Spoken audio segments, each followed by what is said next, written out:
Welcome to the Love Your People Well podcast. We are here for episode 92, and we are continuing our month-long series, really pausing and reviewing and digging into the foundations of this podcast, but also the foundations, I would argue, for healthy Christian family life.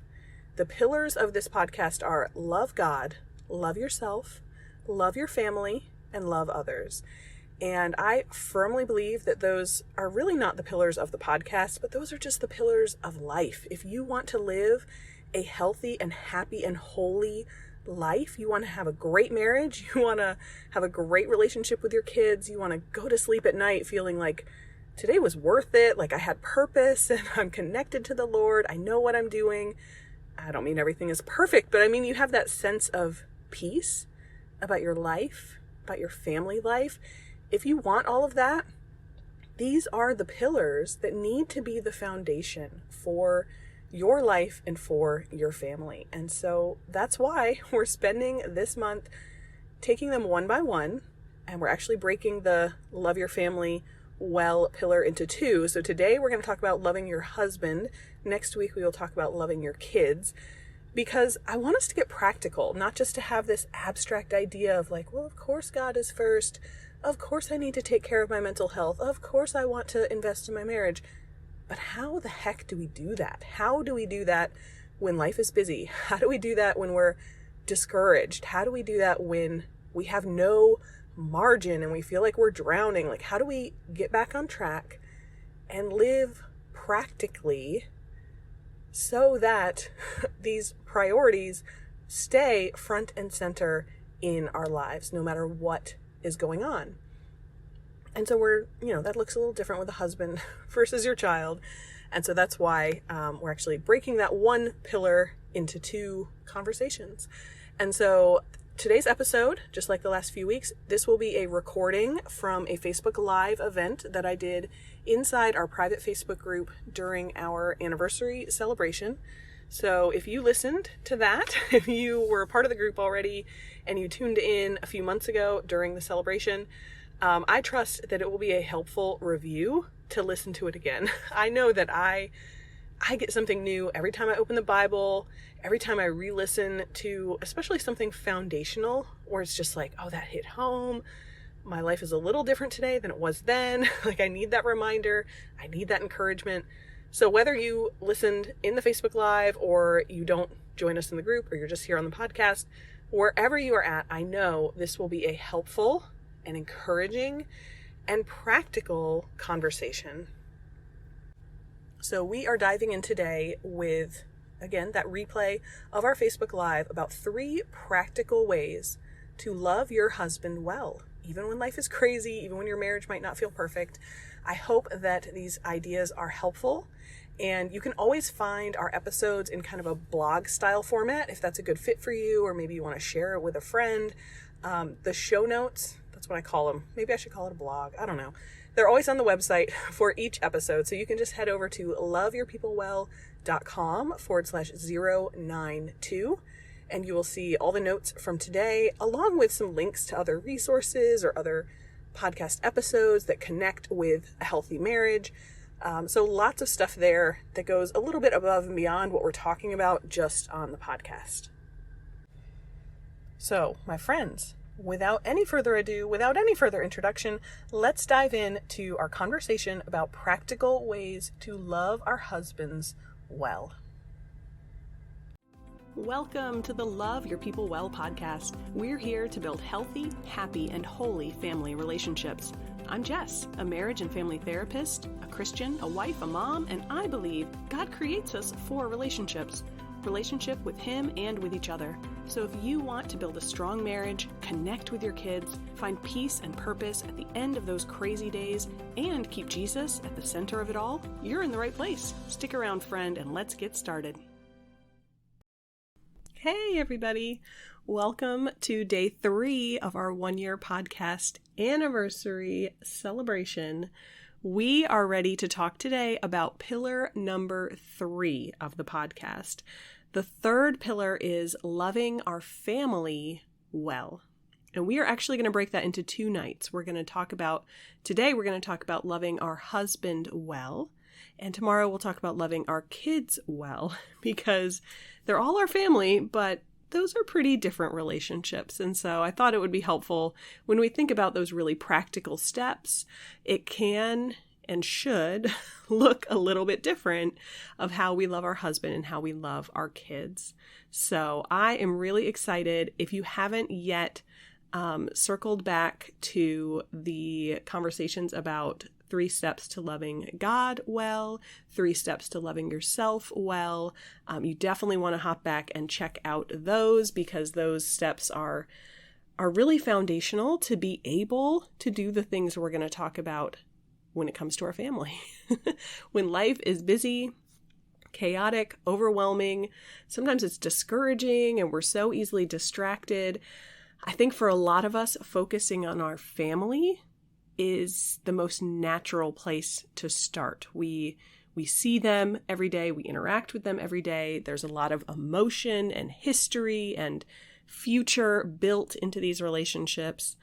But if we're focusing on these people without setting that foundation of a relationship with the Lord and without taking care of ourselves, it's not going to go as well as we want it to go. So I know that this will be a really helpful conversation, but don't skip over those first 2 pillars of loving God well and loving yourself well. But right now we are on day 3, so we are going to dig into 3 practical steps to love our husbands well, even when life is totally crazy, even when the kids are totally distracting, even when we are maybe feeling a little disconnected, especially if you've got young kids at home. That is typically, statistically, the hardest season for a marriage, when you've got kids under 5. And I know a lot of us, myself included, are in that boat. Even when we're in those hard, overwhelming, crazy seasons of life, we still want to and have a responsibility to love our husbands well. There's obviously a lot that could be said about this, but that's true of every pillar of the podcast. So I'm going to highlight 3 practical steps. So step number 1 to loving your husband well is praying for him. And I would extend this and add on to it, say praying with him, praying together, having a devotional life, not just individually with the Lord, but you and your husband together coming before the Lord. You don't have quite as much control over that if your husband is or is not willing to do that or excited to do that with you, prioritizing that with you. But you totally have control over, are you praying for him? There is a lot that could be said about this, but ultimately it really boils down to the power of prayer. Do we believe that we serve and follow and love a God who can create change? And this is often, it's not only a great foundation for a marriage, a great and central daily ongoing part of loving our husband well, this is also a really helpful step when you're feeling frustrated with your husband, when you want to do plan A and he wants to do plan B and you're not on the same page. Praying for the Lord to put you on the same page, to keep both of you open to compromising, discussing, changing your perspective, asking the Lord to work through the Holy Spirit.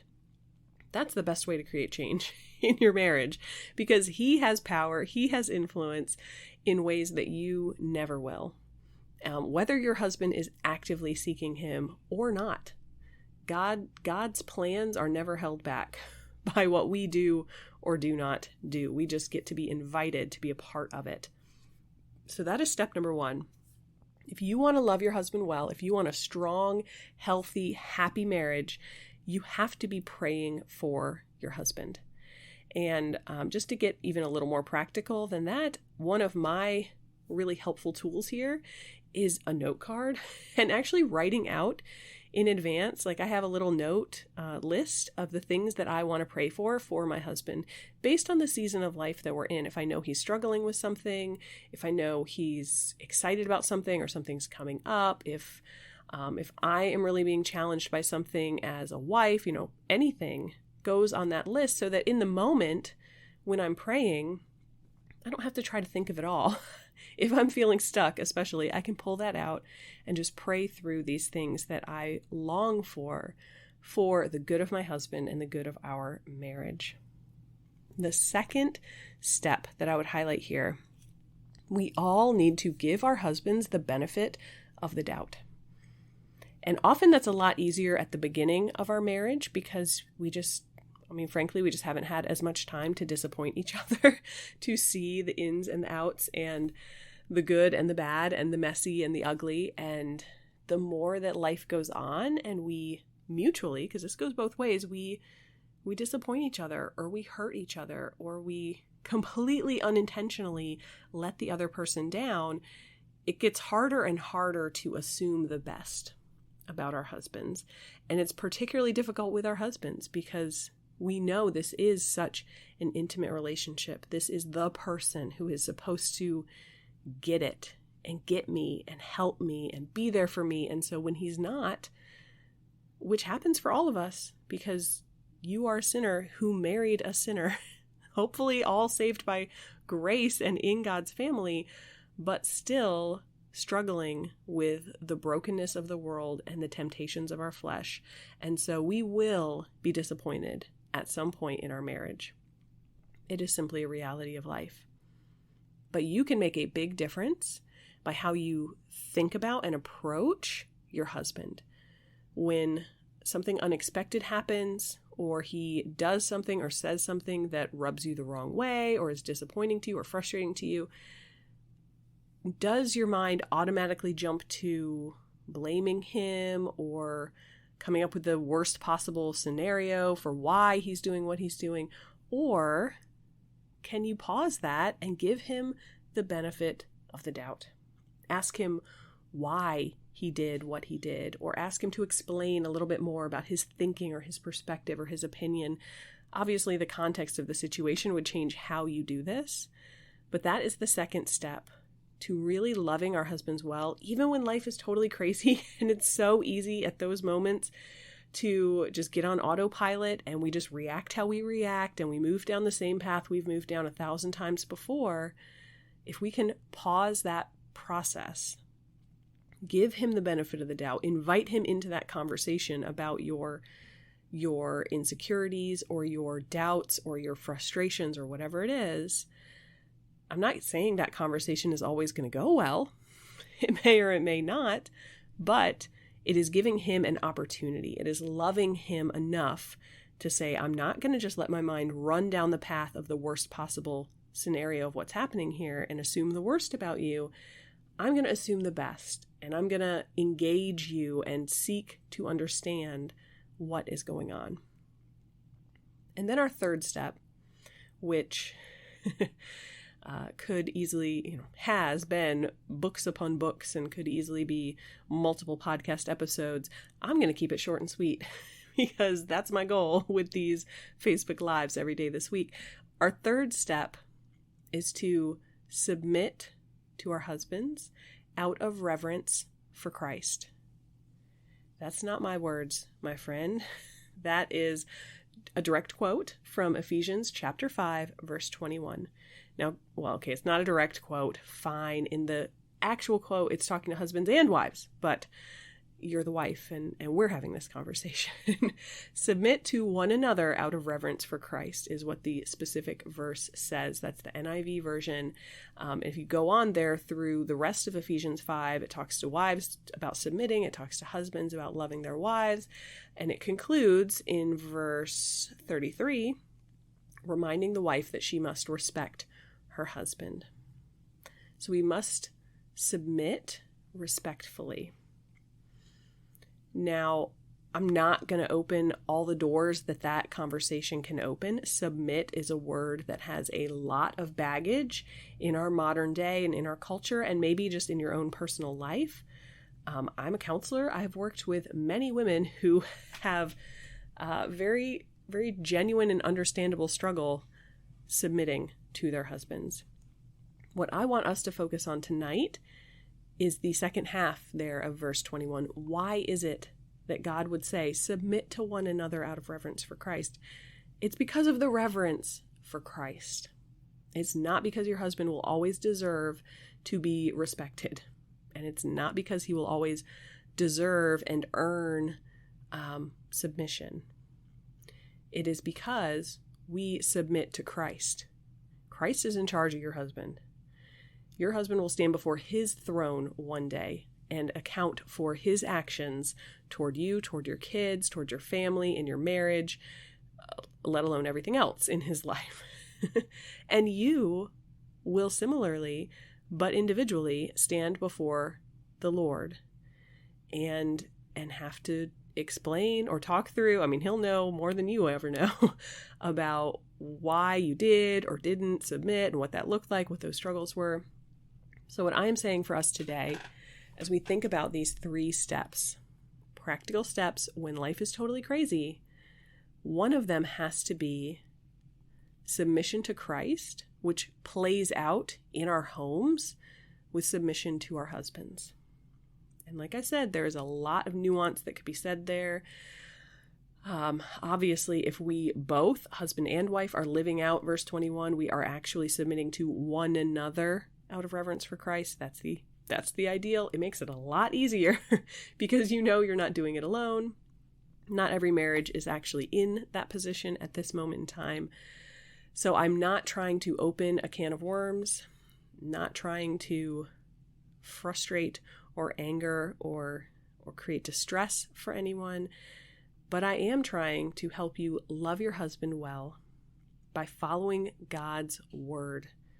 Submit to one another out of reverence for Christ. If you struggle with a moment of submission to your husband, take it to the Lord. Take it to the Lord in prayer. Wrestle through that with him, with God, trying to figure out what's going on. Circle back to step 1 of praying for your husband, praying for the situation. It is never an option to tell God, you are wrong here, because he's not, because he's always good and his plans are always perfect. We just don't always understand them, and we have to make it through the fallout of other people not necessarily following God's will or God's plan in the best way possible. So these are the 3 steps that I wanted to highlight today when it comes to loving our husbands well, specifically in these seasons of life, of family life, that are difficult and overwhelming. Life is super busy, and it can be hard to be intentional about our marriage when it feels like there's so many other things going on. But pray for him, and hopefully with him. Slow down enough to give him the benefit of the doubt. And submit respectfully to him out of reverence for Christ. And if you're wrestling with that, you're struggling with that, take it to the Lord. Talk it through. Don't just try to force yourself into something, and don't just throw out God's word because it's inconvenient or you don't like it. Wrestle through that with the Lord, with your friends, with your pastor, with a counselor, with whoever it needs to be. But especially when life is super crazy and maybe we're distracted, maybe we're disappointed, maybe we're discouraged, it's going to be harder and harder in those seasons to submit. Moms tend to be planners and like, I know everything that's going on. I'm doing the day in and day out, taking care of everything. And so therefore, we're going to go with my plan. That's a really easy mindset to get into, even for our husbands to say, okay, yeah, you know more than I do about what's going on at home or with the kids or whatever. And so I'm going to just let you take the reins. That needs to be a shared decision-making process. And so especially when the seasons of life are overwhelming us and feeling really crazy, we may need to be particularly intentional about the submission that the Lord requires and keeping Christ at the center of all of that, of all of it, of all of our marriage, of all of our family life. So friends, that is all I have for today about loving our husbands well. Tomorrow night, we will continue the conversation about pillar number 3 and talk about loving our kids well. But for now, enter the giveaway, use your discount code, and hugs and blessings to you. I'll talk to you soon. Hey friend, before you go, If this episode was helpful or encouraging for you, head on over to Apple Podcasts and leave a written review.